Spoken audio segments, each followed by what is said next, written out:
Hello दोस्तों, शिव चर्चा भजन में आप सबका स्वागत है। आशा करते हैं और सब अच्छे होंगे। मैं भी ठीक ही हूँ। आज मैं एक कथा लेके आई हूँ, तो कथा को सुनिएगा। कहते हैं ना कि गरीब और अमीर की कथा है, राजा और रंग की कथा है। तो कथा को पूरा से पूरा सुनिएगा। कहते हैं कि पूरा कथा सुनने से ज्ञान की प्राप्ति होती है, आधा अधूरा में भगवान का अपमान माना जाता है। तो इसीलिए आप लोग पूरा कथा को सुनिएगा। तो चलिए कथा की ओर चलते हैं। एक बार क्या हुआ कि एक राजा जी पूजा कर रहे थे। एक राजा पूजा कर रहा था, तो वहाँ पर एक भिखारी आया भिक्षा मांगने के लिए।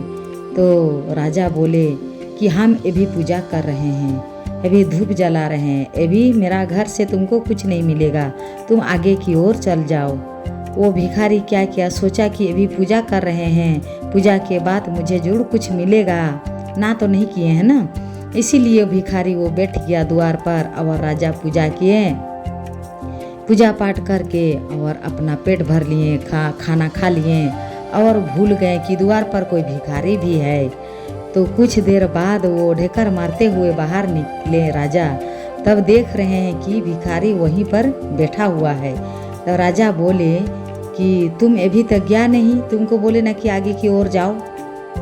तब भिखारी बोला डरते हुए कि हे राजा, आपने ही तो बोले कि पूजा के बाद तुमको कुछ देंगे, मिलेगा, अभी नहीं मिलेगा, अभी हम भगवान का पूजा कर रहे हैं, तो इसीलिए हम बैठे हैं। तो राजा क्या बोले कि यूं ही तुमको कुछ नहीं मिलेगा, तुमको मेरे घर में काम करना होगा, बिना काम का हम कुछ नहीं देते हैं, मुफ्त का हम किसी को कुछ नहीं देते ना खिलाते हैं, तो तुमको मेरा घर में काम करना होगा, तब तुमको मिलेगा।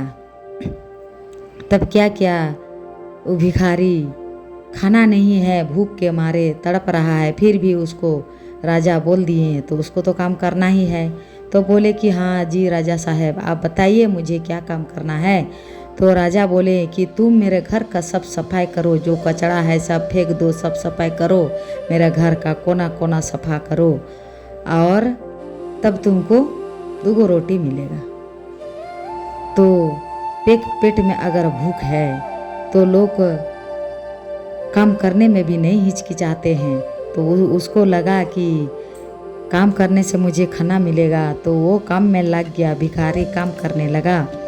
तब काम करने के बाद उसको रोटी मिला, 2 रोटी दिए खाने के लिए। वो दो रोटी खा के और बैठ गया, आराम करने लगा। तब शिव जी से माँ पार्वती बोली कि हे प्रभु, ये आपका भक्त मनुष्य कुल में जन्म लिया राजा आपका भक्त है, आपका पूजा करता है हर दिन, मेरा भी पूजा करता है, पर इसका कितना कठोर दिल है। देखिए, कोई भूख से तड़प रहा था, उसको ऐसे खाना नहीं दिया, काम करवाया तब खाना दिया। तो ये कैसे राजा है, कैसे भक्त है। तब बोले राजा साहब, बोले नहीं पार्वती, ये आप नहीं समझेंगे, इसीलिए तो कहते हैं कि सब भगवान का ही कृपा से होती है। तो आप नहीं समझ रहे हैं, उसको यूं ही कैसे खाना खिला देगा और कैसे दे देगा। जो राजा किया वो ठीक ही किया। और माँ पार्वती बोल रही कि नहीं प्रभु, राजा ठीक नहीं किया, वो बहुत गरीब लाचार पर, भूखे पर अत्याचार किया। तब शिव जी बोले कि नहीं पार्वती, वो उसको राह दिखाया। हम मनुष्यों को पृथ्वी लोक में भेजते हैं अपना कर्म पूरा करने के लिए, तो वो बिना कर्म किए ऐसे कैसे गुजारेगा पृथ्वी लोक में। तो कर्म तो उसको करना ही पड़ेगा। तो वही राजा साहब अपना कर्म करवाएं, काम करवाएं, काम करके और उसको रोटी दिए। तब आगे उस भिखारी का भी नज़र खुलेगा कि बिना काम का कुछ नहीं मिलता है। तब बोले माँ पार्वती कि देखते हैं उस भिखारी आगे कहाँ काम करेगा, आगे कहाँ काम करेगा और कैसे वो पेट पालेगा। तब कहते हैं ना कि भगवान के मर्जी के बिना एक पत्ता नहीं हिलता। तो जो कुछ भी होता है तो भगवान के मर्जी से ही होता है। अच्छा भला बुरा इंसान जैसे भी जो भी सब उनका मर्जी से ही होता है। तब क्या किया कि उसका घर में बैठा हुआ, राजा के घर में बैठा हुआ भिखारी आराम कर रहा था। कुछ देर में बाद उसका पड़ोसी वहाँ राजा के घर आए और बोले कि ये कौन है। तब रानी बोली कि ये कोई भिखारी है, मेरा घर काम किया और उसको खाना दिए, मांगने आया था। तब बोले हाँ आपका घर तो बहुत अच्छा सुंदर साफ सुथरा हो गया, तो इसी भिखारी ने काम किया। तो बोला वो इतना सुंदर काम कर लेता है तो इसको मैं अपना घर में बुला लेती हूँ। तो बोले हाँ इसको खाना दे दीजिए, कर लेगा, ये कितना मांगते फिरते चलेगा और कैसे पेट पलेगा इसका। तब पड़ोसी बुला के ले गए उस भिखारी को और वहाँ पर काम करवाया उस भिखारी को और खाना भी दिया और पैसा भी दिया। तो उसको लगा भिखारी को अरे काम करने से तो मुझे पेट भर का अन्न भी मिल जाता है और पैसा भी मिल जाता है, तो क्यों ना काम करूं।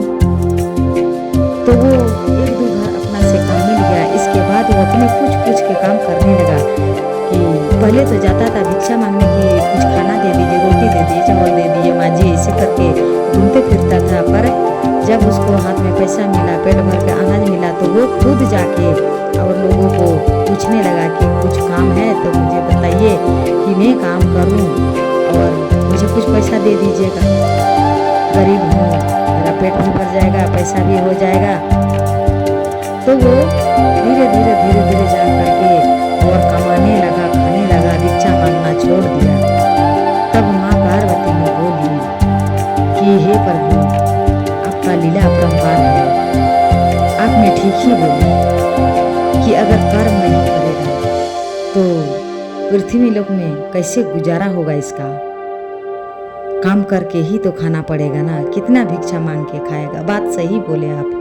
तो भिक्षा मांग के कितना खाता। देखिए कमाने लगा और कमाते खाते वो अपना झोपड़ी से महल घर द्वार बना लिया। उस भिखारी से जो औरंग था वो राजा जैसा महल बना लिया, अपना कर्म से वो बन गया। तो इसीलिए कहते हैं कि कर्म क्या कीजिए, कर्म क्या कीजिए वही धर्म है। और भगवान का भक्ति भी कीजिए, भक्ति भजन भी कीजिए और अपना कर्म करके धर्म के राह पे चलिए। तो माँ पार्वती फिर पूछने लगी भोलेनाथ से कि हे भोलेनाथ इतना थोड़ा कमाए से उसको देखिए घर द्वार महल बना लिया तो कैसे। तो शिव जी बोले माँ पार्वती से कि हे पार्वती वो रोटी खा के और थोड़ा पेट में उसका अन्न जल गया तो वो आराम करते समय मेरा नाम ले लिया, हे भोले शंकर हर हर महादेव, कि मेरा पेट में कुछ अनाज मिला। तो जब मेरा नाम लिया वो पेट भरा तो मेरा नाम लिया। तो मैंने सोचा कि इसको आगे की राह दिखा देते हैं, मेरा नाम लिया तो आगे का राह दिखा देते हैं। तो इसीलिए बोलते हैं कि भगवान आगे का राह दिखाते हैं और उस राह में चलना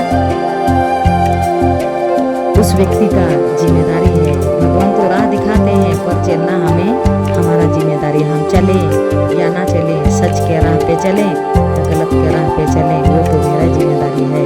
पर भगवान हमेशा सच्ची राह दिखाते हैं। तो मेरा इस कथा को अच्छा लगे तो लाइक कमेंट चैनल सब्सक्राइब जरूर कीजिएगा और मेरे भक्ति भरा